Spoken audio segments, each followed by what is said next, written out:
Guys, today we're going to be filming the floral wreath card. We're going to be using the rose gold fusion as our inspiration for colors. We're also going to be using a gorgeous navy blue cardstock.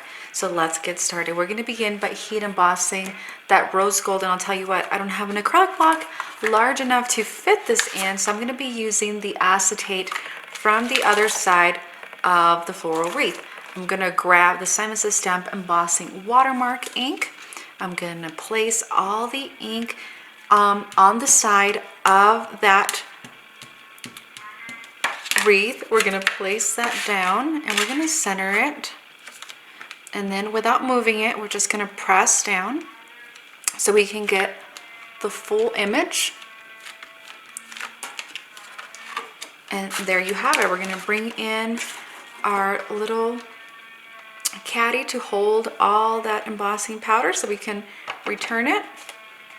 And with large images, you're going to have to do this in steps, because I should have grabbed a piece of scrap paper to really hold down that embossing ink. And then we're going to go ahead and heat emboss it.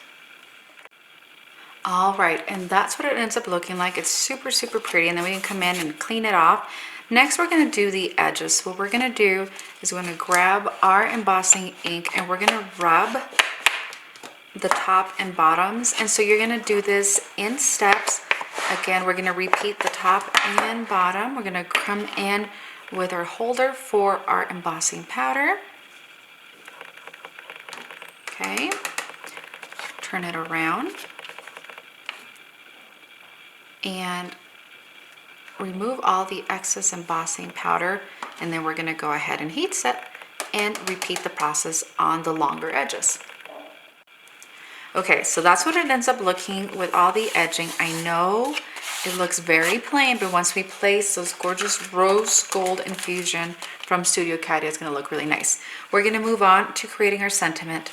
So I'm going to do a strip of the Get Well Soon. Again, we're going to heat emboss with that gorgeous rose gold. And if you don't have rose gold, that's okay.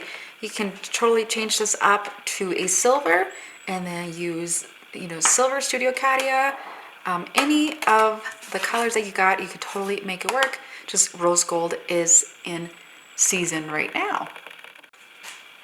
All right, so I have my strip, Get Well Soon. I have placed foam adhesive on the back, and I'm actually going to place this right on that center line. We're going to flip this over, and that way we remove the excess, and it's going to be straight, and you don't end up with too short of a strip, and then it's looking quite silly. So we have that done. Now we're going to finish up by embellishing. I have my Studio CRICUT glue, remove any excess, and then we're just going to start adding the glue. And what I like to do is add my droplets first, because it's easier if we don't want to place it. It's going to be dry. And then when you're placing your sequins, it'll be nice and tacky for you, which makes the installation and the placing of the sequins much faster. So I'm going to be using my crystal katana to grab it. And this is different from any of the other jewel pickers because it uses wax as opposed to using like a sticky silicone layer. I don't think one's better than the other. You just end up having to clean it. And if you lose the stickiness on the wax one, you can just remove a piece or warm it up and make sure it's clean. So whatever you prefer, there is quite a difference in price points, but it's great for these sequins.